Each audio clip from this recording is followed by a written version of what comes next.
Okay, Keith, do you want to hear Thom Yorke's favorite Radiohead song? I like this one. And you know, the first thing I hear when I hear this song is that high string drone thing. And it totally takes me back to OMD's first album, Statues, and that high synth that just plays through the whole song. I love that. So, and the bass line, very nice. And that's Tom just sitting back playing his acoustic guitar. And especially after the traffic jam, this one is nice. This is a beautiful song. This song has grown on me through the years. Definitely. I wouldn't say it's my favorite Radiohead song, but it's definitely climbed the ladder. Well, you know, I think that it probably means a lot to Tom. Because after that OK Computer, he had a meltdown, right? During the OK Computer. I mean, and he was ready to freaking drop out of society. This is the quintessential song about recovering from that. Yes. And so maybe the previous song, that traffic jam, was really indicative of where he was, right? You know, how exactly, and this is like, what'd you say? He I'm not here. Yeah, okay. He got this that is from Michael Stipe. Yes. Right. Conversation he had with Michael Stipe during that concert, during that tour.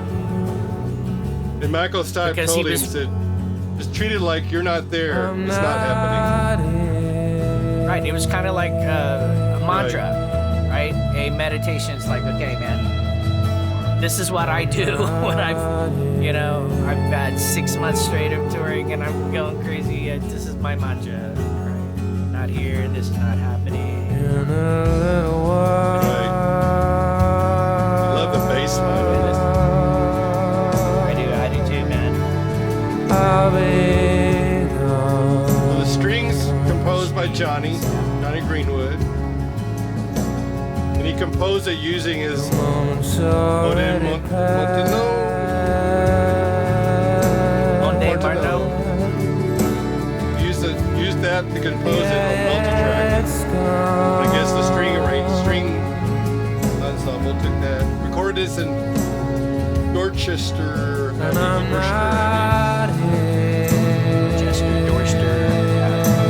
They're in Oxford.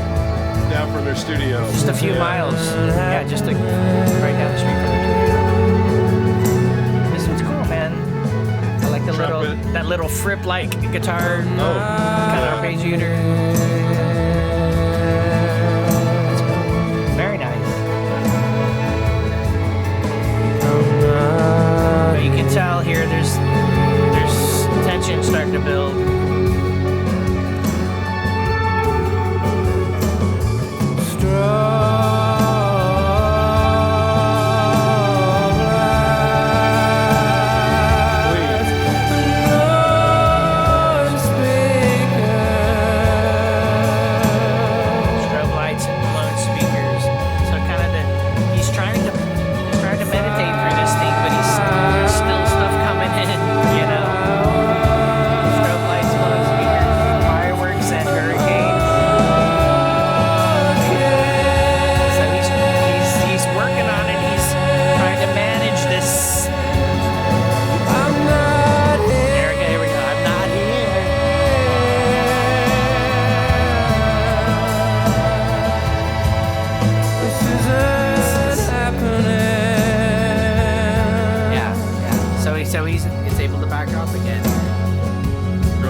just still going in there. Just that nice little bass line going the whole time. Yeah, sweet, man.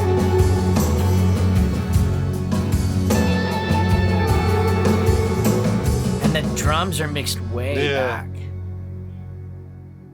And so some cool dynamics in that one, right? I think that what is one of the best things about that song is that the way that starts off really kind of quiet, right, and then builds slowly, and then there's getting attention. Yeah, the what is it? The strobe lights and blown speakers, fireworks and hurricanes, and then he's like, "I'm not here."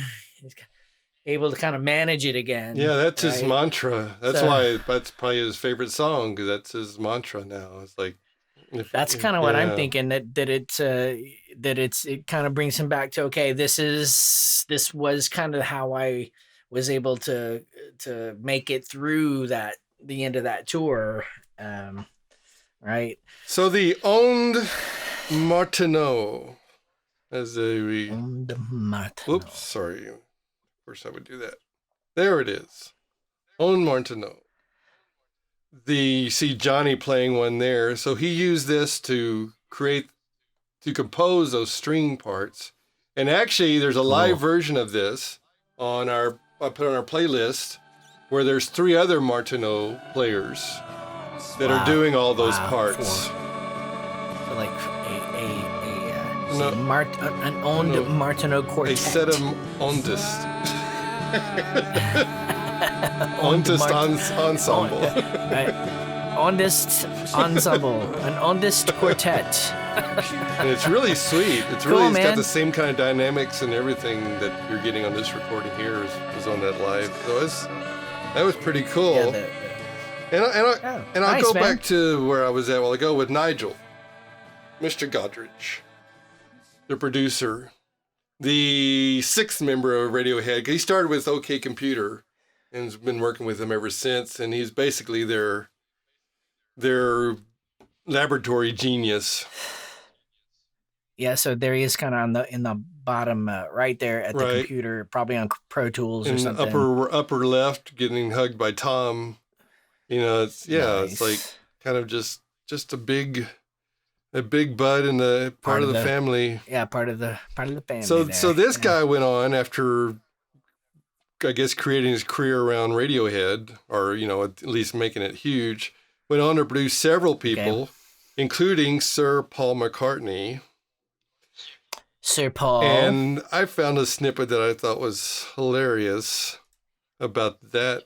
You told me about this. Let's see if I can find it here, where he started working with Paul. Paul hired him on request Sir Paul on request from, or actually a suggestion from George Martin with the Beatles, suggesting that he use this guy. So Paul hired him, and Nigel listened to Paul's songs and fired his band.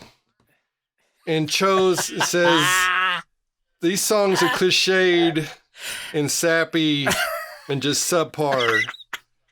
We're going to, Sir Paul. And we're going to start over. These songs suck. Sir Paul, these songs suck. So he got balls, and then that man. album got nominated for several Grammys, and including Album of the Year, and Nigel was nominated for Producer of the Year. So, hey. He was right, I guess. Sir Paul, your songs really did suck.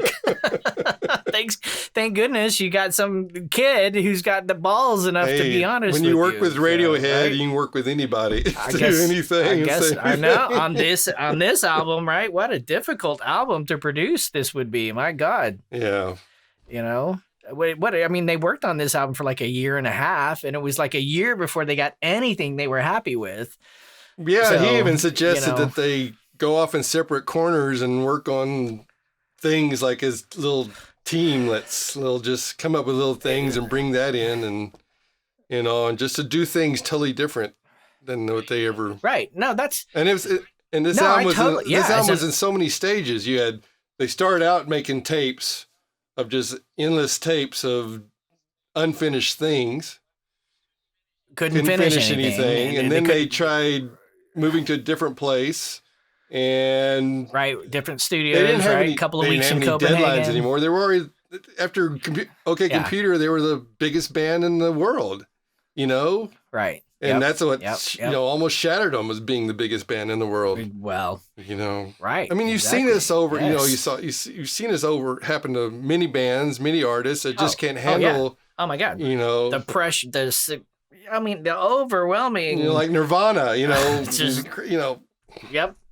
I mean, how many bands hit it big like that and then just cannot? Well, they stuck it out and came up with this thing that at first was like a total left turn, and now Rolling Stone put it in their 20 of their top 500. So hey, what do you expect? And then we go to a different direction. Almost Eno-esque. Yeah, the first Radiohead instrumental, so their fourth album. I guess there were no instrumentals on their first three albums. This track also appeared in Christopher Nolan's Memento. Oh, yes. Which I don't remember that. And strangely enough, sense. I just happened to watch that movie again for the second time just a couple of weeks ago. Yeah. You have to go back and check out where it came in. Interesting. So this one is... What? I mean, I have notes here that this is Ed O'Brien playing processed guitar loops. But this does not... I mean, I hear some guitar way off in the right speaker here. Kind of hear come and go. But this right here does not sound like guitar to me. But I guess if it's processed enough, it... could have started with guitar. Because he very well. Yeah. And there was an interesting thing about him when they started working on this kind of stuff. He felt pretty insecure because he's really the guitar guy. He's a guitarist, rock guitar, kind of used to that melodic guitar, jamming guitar, and so he does a good job at that stuff. So after a while, he just said, kind of like screw it. He just started working with effects, like sustain effects and delays and looping. And just started embracing this whole attitude. Yeah, right on, man. I love that. Yeah, it seems like it really was kind of... I think it was, from what I recall from what I read, but they pretty much all felt insecure at least at some point or other in the process of creating this album, because they were really, again, trying not to... do the same old things. I think they were... of course, Thom was burned out, but I think they all were pretty much, and maybe Ed might have been, hey, I'm going to continue playing my, guitar melodies or whatever. But even that, even Ed finally embraced this. Okay, let's do some new stuff. Well, and that's a good, because they're still together, and that's a sign of, I guess, guys trusting each other, Yep. and knowing that this is where I am, this is where I belong with these guys. Well, and I remember reading that there was a point in their work on this album where they had been working for a long time and not been happy with really anything that they had done. And so they pretty much got to a point where they're, okay, if we can't come in tomorrow and come up with something, then we're going to break up. Yeah. And I guess then they came in the next day and something worked at some point in there, and they were... Yeah. And thank goodness that, I mean, there's some... It is a groundbreaking album, man. It's... When I first... you asked me to listen to it, and I first listened to it, it was really challenging even from the beginning. Hey, I don't know why I picked this one first. I just kind of came on... I'm kind of going in order of ratings, and this is, it's not your favorite Radiohead album, but it's an important album, and it's good. It's got a lot of good things in it, so it does. But here, Keith, here's Radiohead. I know. What an thanks, Del. Here, let me toss you into this one, man.